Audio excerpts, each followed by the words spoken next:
Hey guys, welcome to episode number 20 of Ask Jungle Scout. My name's Lenny and today we've got some excellent questions coming up. As always, make sure you leave your question in the comment section below this video for a chance to have it answered. And if you haven't already, make sure you subscribe to the channel so you never miss any of our videos. Let's get to the first question.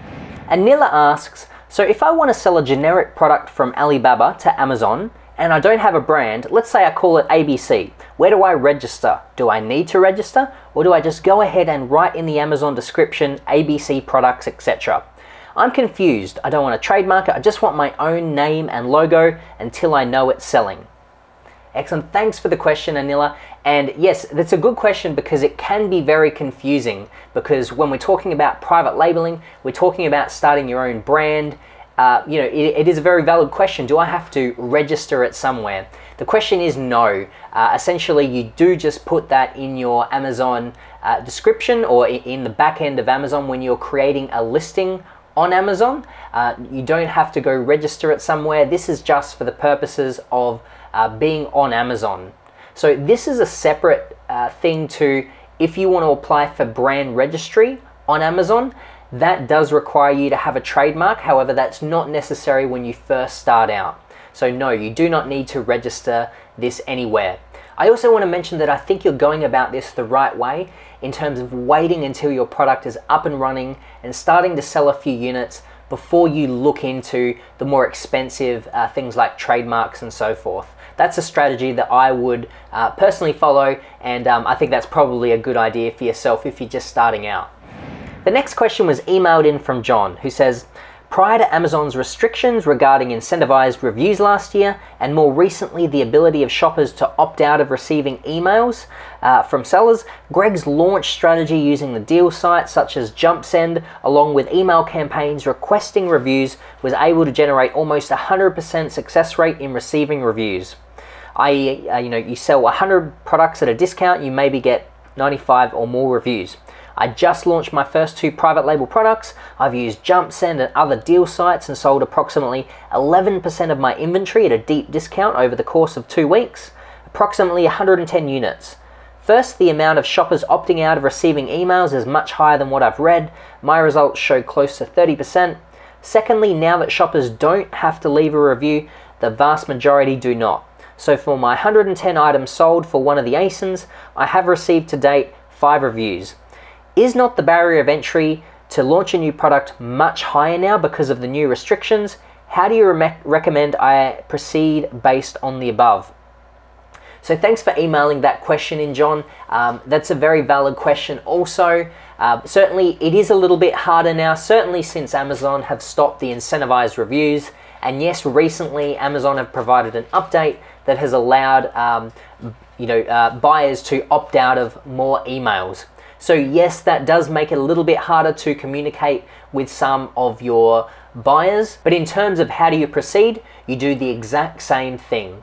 Yes, you may reach a slightly smaller percentage of people than you did before. The results mightn't be quite as good, but it's still the best launch strategy out there.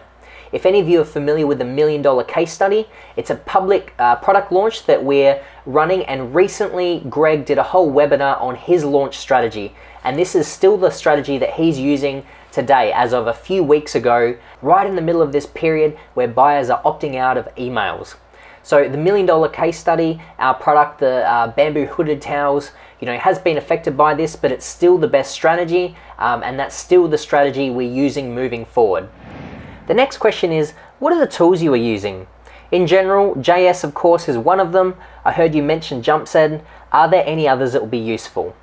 So this question was posted on the $1 Million Case Study, where we mentioned some of the tools that we were using, such as of course Jungle Scout and JumpSend, which is another one of our apps. Splitly is what we recommend for split testing your Amazon listings. So we use this in order to split test the main images to see which one produces more conversions or more sales.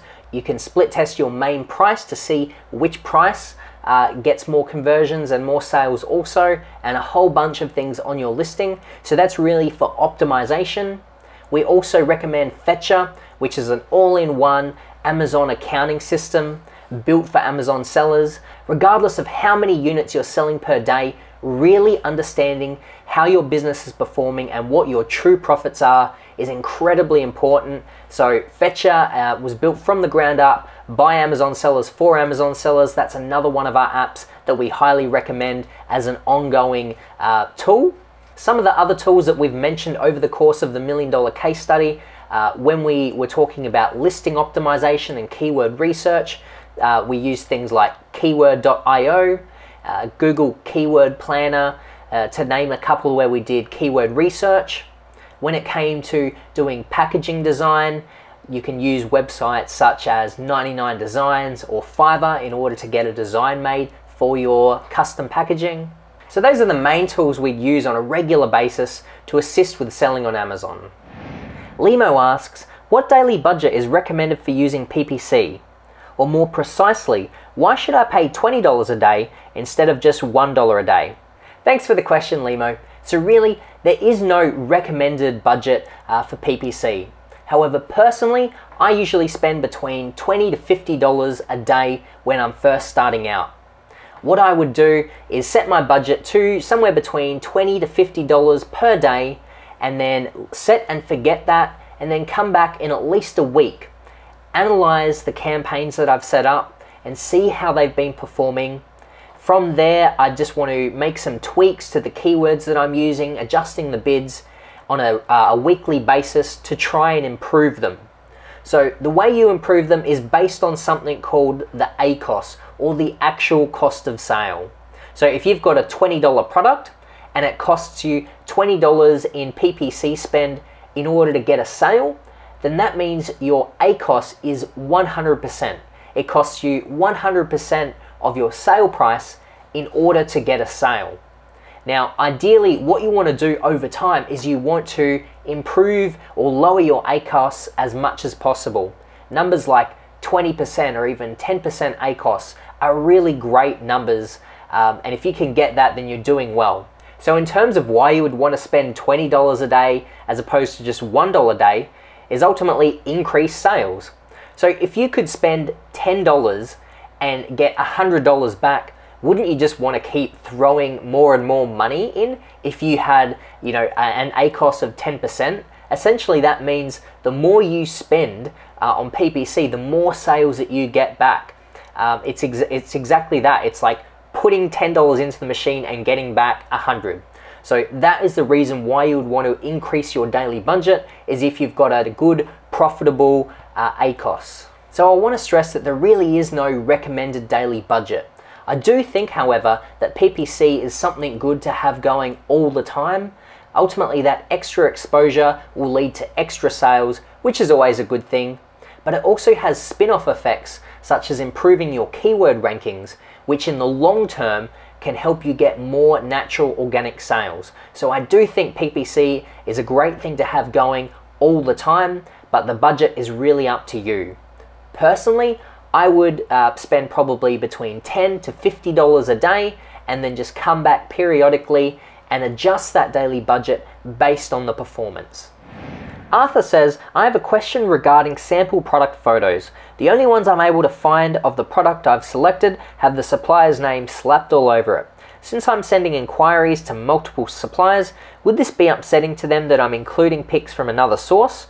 I'm good at Google Foo, and it seems this particular item only comes from one place and doesn't exist elsewhere. So no, I don't think it would really matter to suppliers if you're sending them example images that have another supplier's name written on there. Of course, it would be probably preferable to send them blank images that don't have that. However, we've had a couple of webinars with Gary Wang, a sourcing expert based in China, and he was saying things like, it's totally fine if you want to contact suppliers using your Gmail address or Hotmail address, like using a personal email address. Because I've had the question in the past as well, such as, can you contact suppliers with the personal email addresses, or, would it be better to have a business domain name and email address? However, apparently it's quite fine to contact them with personal email addresses. So in the same kind of token, I feel like it would be fine. Ultimately, they just want your business. So I think they just appreciate the fact that you're reaching out to them, more so than, being offended or anything by the images that you send. So I personally feel like that would be fine. If anyone else knows any differently, please pop it in the comment section below and share it with us all. But I think that would be fine. Tony asks, should I start the split testing after my promotional offer period that is used to increase sales? Thanks for the question, Tony. So the thing with split testing is that when you're wanting to compare two variants, you need a good number of sales coming in on a regular basis in order to have enough data to be able to compare the two variants and determine which one is performing better. Tony is saying that he's running a promotional giveaway where he's offering a discount on his products, and so therefore he's getting a lot more sales because of that discount. So he's asking, should I run my split tests whilst I'm holding this promotional giveaway and getting more sales, or should I wait until after I've finished that? Now, the hesitation I would have for running it at the same time as your promotional giveaway is that you might skew the results. So let's say that you got 20 promotional sales one day and then 5 promotional sales the next. This could skew the data because it would indicate that, variant A, which was a particular image on this day, was performing better than, image B on this day. However, it might have had nothing to do with the image. It was more so just the fact that you gave out more coupon codes, or there was more purchased on this day compared to this. So when you interrupt, I guess, the natural organic sales that your listing is getting, this can potentially skew the data that you're getting from the split test.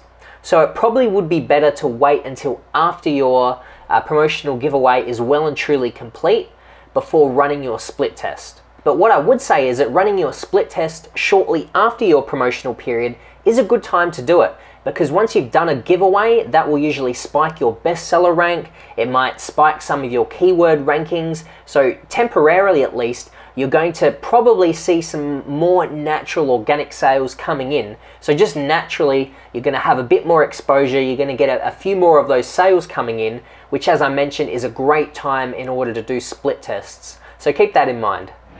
Okay, so that's all the questions for today, guys. Please give us a big thumbs up if you liked the episode. Make sure to leave your question in the comment section below, and I'm looking forward to answering your questions next week. See you guys.